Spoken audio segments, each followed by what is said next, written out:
Excellencies, permanent representatives, delegates.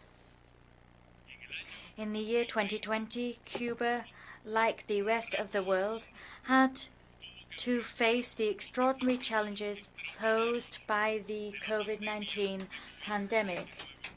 The government of the United States used the virus as an ally in its merciless, non-conventional war. It, in a deliberate and opportunistic fashion, ratcheted up the economic, commercial and financial blockade and caused the country to suffer losses standing at around $5 billion. President Donald Trump applied 243 unilateral coercive measures to restrict the arrival of United States passengers and to damage third-party tourist markets. It adopted measures befitting of a time of war to deprive us of fuel supplies. It persecuted and spoke out against the health services that we provide for many countries. It increased its efforts to stymie commercial and financial transactions within other markets and devoted itself to intimidating relevant stakeholders with the application of Title III of the Helms-Burton Act to foreign trade bodies and investors. It also impeded the regular and institutional flow of remittances to Cuban families. It dealt heavy blows to the public and private sector and hindered ties with Cubans resident in the United States, as well as opportunities for family reunification. All of these measures today remain in force and are applied in a practical sense in their entirety, and paradoxically they inform the conduct of the current United States government, precisely at a time when Cuba has witnessed the greatest increase in the number of infected people, has witnessed its highest number of COVID deaths, and suffered greater economic damage as a result of the COVID-19 pandemic. The electoral platform for the Democratic Party around the election promised voters that it would rapidly reverse actions taken by the government of Donald Trump, and in particular that it would eliminate restrictions on travel to Cuba, remittances, and the fulfillment of bilateral migratory agreements, including restrictions to the issuance of visas. It has been demonstrated that a vast majority of the United States people support the lifting of the blockade and their freedom to travel to the island, and that they believe that the Cubans that live in this country wish to enjoy normal relations with the United States and ensure the well-being of their families. Some blame this pernicious passivity on the part of the government on the electoral ambitions associated with Florida, or on the blatant dance conducted between the political and legislative elite. What will those that voted for President Joseph Biden think of what is happening? Mr. President, the human damage caused by the blockade is incalculable. No Cuban family has escaped the effects of this inhumane policy. Nobody could honestly state that the blockade does not have a real impact on the population. In the area of healthcare, it remains impossible to access technology, devices, treatments, and appropriate drugs. We're not able to acquire them from United States companies, and rather they have to be obtained at exorbitant prices using intermediaries, or they have to be substituted with less effective generics, and this is even the case for newborns and sick children. But now, the cunning blow dealt to our financial industry and the expenditure associated with COVID-19 stands at 2 billion pesos and $300 million. And such losses are meaning that we're further unable to obtain medicines for use in hospitals, or the supply is uneven. And this means the difference between life and death, and produces difficulties on a daily basis for everyone to acquire insulin, antibiotics, antidepressants, or blood pressure drugs, allergy drugs, and other drugs for chronic illnesses in a timely fashion. Cuba sought to protect everyone from the virus. It activated its robust universal healthcare system and witnessed the self-sacrifice and utterly selfless nature, as well as the highly skilled nature and status of its personnel. It mobilized its national scientific potential and its biopharmaceutical industry at a global level, and it enjoyed the support and manifest support of its people, especially of the young people and students that rushed to help as volunteers in risk areas and as part of and to contribute to epidemiological research. It was for that reason that we were able to quickly develop highly effective national protocols to deal with those infected by and those suspected of being infected with COVID-19. We were able to extend hospital capacity to house all those infected by COVID-19, and we were able to guarantee that our intensive care system was able to continue. We were able to isolate those that were sick. We were able to guarantee free access to antigen or PCR tests, and we set up molecular biology labs in all areas of the country. When the blockade cruelly impeded the supply of pulmonary ventilators, Cuba stepped up its national production of ventilators using its own prototypes.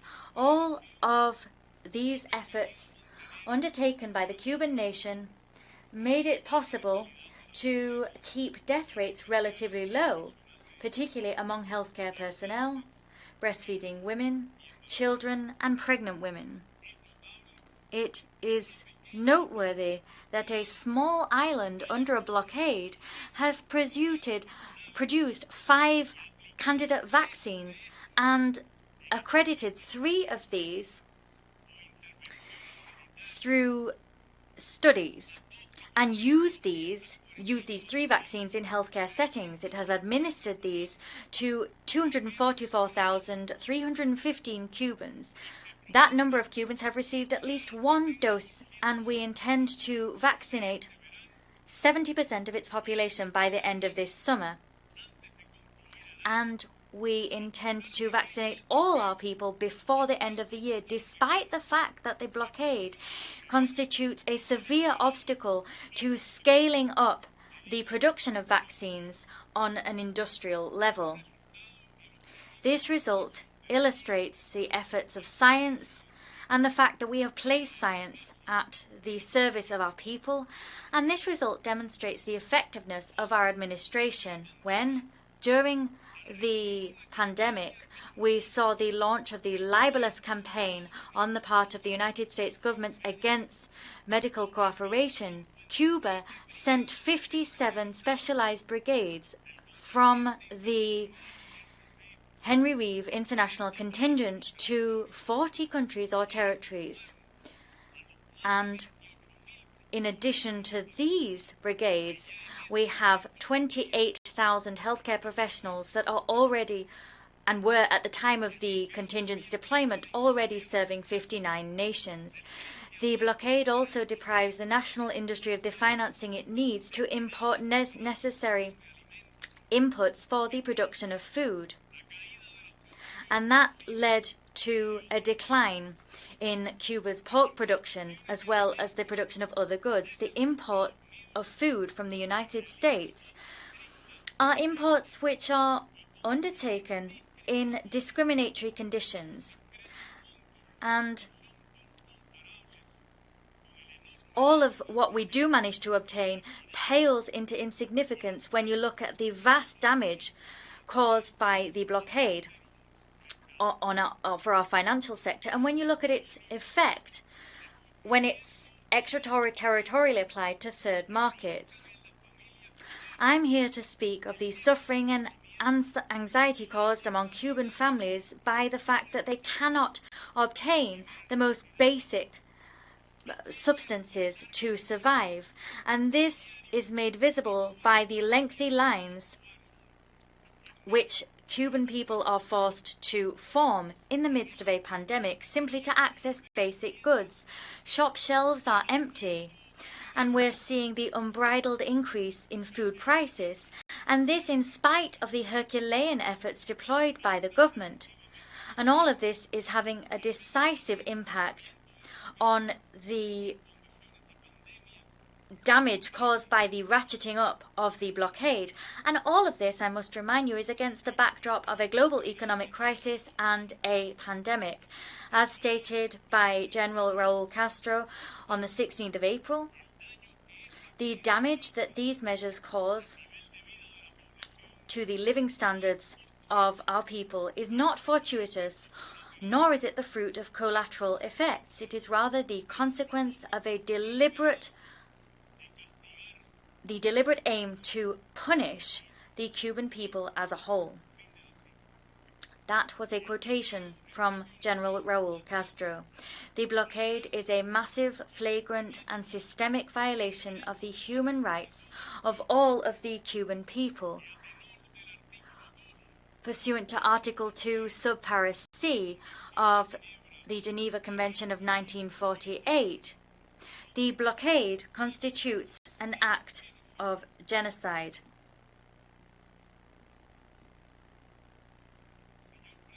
Mr. President, the authorities of the United States have cynically attempted to sow the idea that the Cuban system is failing and that its government is inefficient. It's trying to say that coercive measures do not affect the Cuban people and have no decisive impact on the difficulties of the national economy and are not a cause thereof. But let us look at the data. Since April 2020 until December 2020, the blockade produced damage to the tune of $9 million and caused economic damage to the tune of $436 million as a monthly average over the last 5 years. The losses caused by the blockade were higher than $17 billion. The cumulative damage caused over the last 6 decades stands at $140,000 billion. And in gold, the damage stands at $377 billion. On the 10th of June, our banking and financial system was obliged to temporarily halt its acceptance of and depositing of in cash US dollars. And that step was a vital one in the face of the obstacles caused by the blockade in terms of using this currency or making it usable. It was a step that we wanted to avoid, but that we simply could not delay. What is being waged is an economic war, extraterritorial in scope. It's a war being waged against a small country already affected in recent times by the global recession and economic crisis caused by the pandemic, which has stripped us of vital revenue, such as that we gain from tourism. As President Miguel Díaz-Canel stated on the 19th of April, nobody with the faintest degree of integrity and with economic data that are in the public domain can overlook the fact that this blockade, this fence, is the primary obstacle to the development of the country and the primary obstacle it faces in its quest for prosperity and well-being. What would happen, I ask you, to other countries, including those of rich countries, if they were subjected to similar conditions? What would be the political or social effects of such measures? Mr. President, the blockade is a politically motivated act, perfectly described in the heinous memorandum of the politician Lester Mallory on the 6th of April 1960. It read, "We must quickly put in practice all possible measures to weaken economic life. We must deprive Cuba of money and supplies in order to reduce both nominal and real salaries, and this in order to cause hunger, despair, and to topple the government."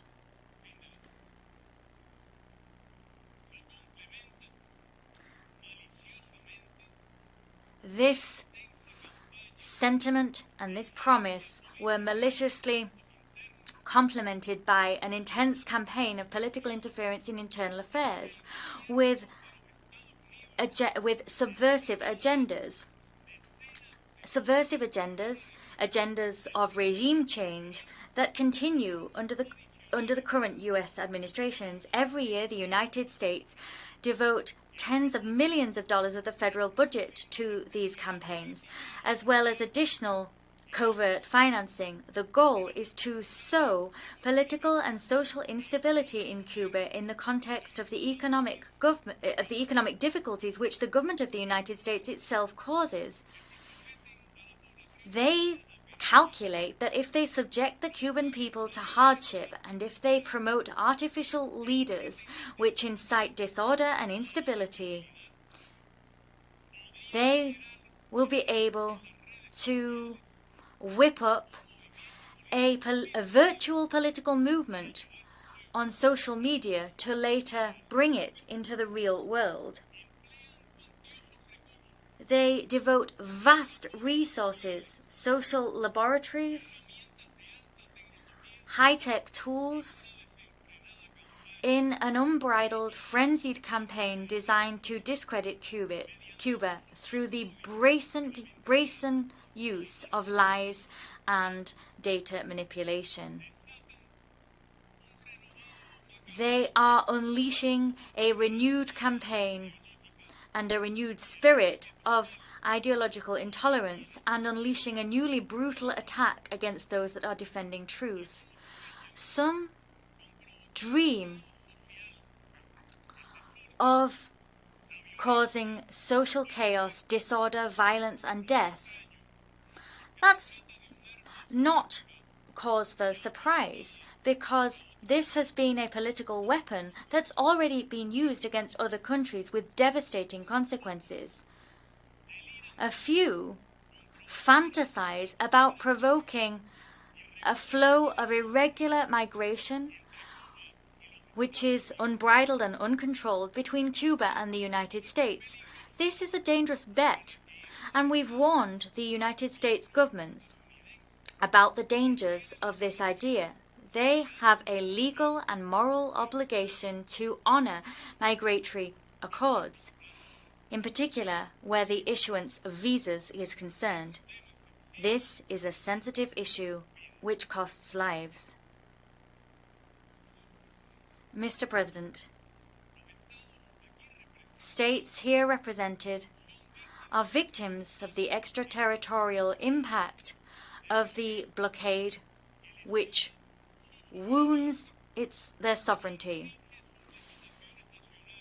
violates national legislation, subjects states to decisions made by U.S. courts, and damages the interests of their companies which wish to establish relationships with both countries, and all of this in violation of international law. It is neither legal or ethical for the government of one power to subject a small nation for decades to a tireless economic war in order to impose upon it an external political system and a government that it has designed. It is unacceptable to deprive an entire people of its right to peace, development, well-being, and human progress. It is unacceptable, inadmissible, that the government of the United States has ignored for 28 years the successive resolutions adopted by this democratic and representative assembly, General Assembly of the United Nations. In September of 2000, Commander-in-Chief Fidel Castro stated at this rostrum that we must stop unequivocally stating that the principle we must continue to state rather unequivocally that the principle of sovereignty cannot be sacrificed in order to impose an exploitative and unfair order which draws on strength and power. And we cannot sacrifice sovereignty in order to impose the ideals of a hegemonic superpower. Cuba wishes to be left in peace. It wishes to live without a blockade, and it wishes to see our commercial and financial ties with the rest of the world be allowed to blossom. We call for an end to the manipulation and discrimination of which we are victim, and we call for the lifting of obstacles which hinder ties with the Cubans that live between the Cubans that live in the United States and their family members in Cuba and their ties with the country in which they were born. We recognize the fact that efforts have continued at these difficult times among Cubans in this country to establish ties with their families, and this in the face of political persecution and hate. Many pragmatically allege, including within the United States government, that we must put an end to the blockade because it is an anachronistic policy, an ineffective policy, and one which has not achieved and will not achieve its goal, and one that has ultimately discredited and isolated the United States itself. It is also unacceptable to manipulate the fight against terrorism to serve political and electoral ends. In January of this year, 9 days before the current government took office, the administration of President Trump included Cuba on an arbitrary and unilateral list of states which supposedly sponsor international terrorism. And that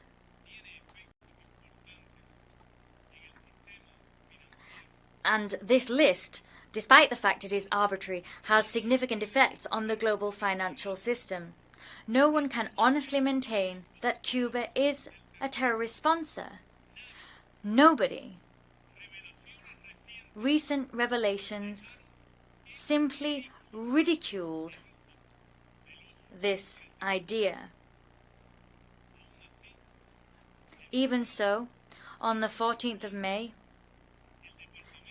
the State Department, once again, just as it had done in 2020 under the previous administration, classified Cuba as a country that does not sufficiently cooperate with the anti-terrorist efforts of the United States.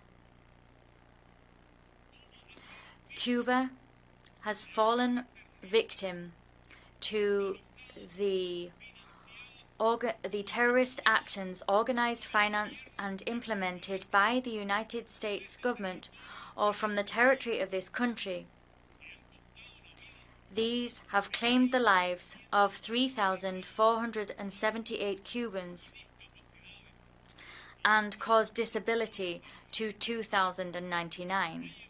There is ample evidence of attempts to cooperate and also acts of effective cooperation in recent years between the agencies of both countries. Our position on terrorism is well known to you all. We unequivocally condemn this practice, whatever its form or whatever its manifestations. Mr. President, as a result of a sovereign decision and for the good of the nation as a whole, Cuba has for years worked tirelessly to update its model and the socialist state and its state of law and social justice. And it has worked steadily to make these changes with the support of a large majority of citizens, as expressed through free, direct, and universal votes. This is an arduous and highly complex task and would be under any circumstances. It's a task made all the more difficult in the face of the unrelenting hostility of United States imperialism. This imperialism, this hostility will under no circumstances lead us to stop what we're doing or to yield to their will. I warmly thank our compatriots and the friends of Cuba throughout the world for their solidarity and their assistance. We thank all of those that have extended this support to Cuba despite the efforts of their government and have, despite the opposition of their government, been able to come to our country. We are encouraged by the fact that thousands of people throughout the world have come together in recent days to call upon the United States government to put an end to the blockade. These voices have included many, many Cubans. They have been flying the flag, the Cuban flag, even here, on behalf of my country, on behalf of its dignified and generous people that continues to resist and heroically struggle forward. I submit for your consideration Draft Resolution A/75/L97, the necessity of ending the economic, commercial, and financial embargo imposed by the United States of America against Cuba. Like the virus, the blockade suffocates and kills, and it must stop. homeland, or death, we will overcome. Thank you.